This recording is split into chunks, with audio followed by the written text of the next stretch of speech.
শ্রী রাধে রাধে। আজ সুন্দরীতে হঠাৎ আমার গোপুর মুখের দিকে তাকিয়ে কেমন একটা মনে হলো কি ওদেরকে একটু সিঙ্গার করাই।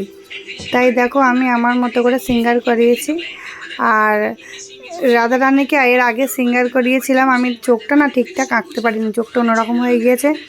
মেয়ে ওই জন্য পড়া থেকে এসে দেখে কান্নাকাটি করে নিজেই শুরু করে দিয়েছে গোপীর গোপীর সিঙ্গার করা।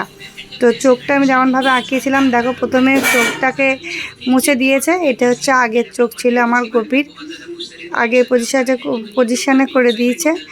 আর তারপরে গোলুকে যেমন সাজিয়েছিলাম ওটা রয়েছে। এই যে আমি যেটা করেছিলাম চোখটা না সত্যিই ভালো লাগছিল না। আর এইটা হচ্ছে গোপুকে সিঙ্গার করিয়েছিলাম আমি, সেইটা। তারপরে দেখো আমার মেয়ে নিজে বসে বসে গোপীর চোখটা আঁকিয়েছে, খুব সুন্দর করেছে চোখ দুটো। এখন আগের চোখটা না যে নীল নীল জায়গা ছিল সেটা একটু কেমন মতো হয়ে গেছিলো, খুব একটা ভালো লাগছিল না। তা যদি ভালো লাগে আমার মেয়ের গোপীর চোখ আঁকানো লাইক করে দিই।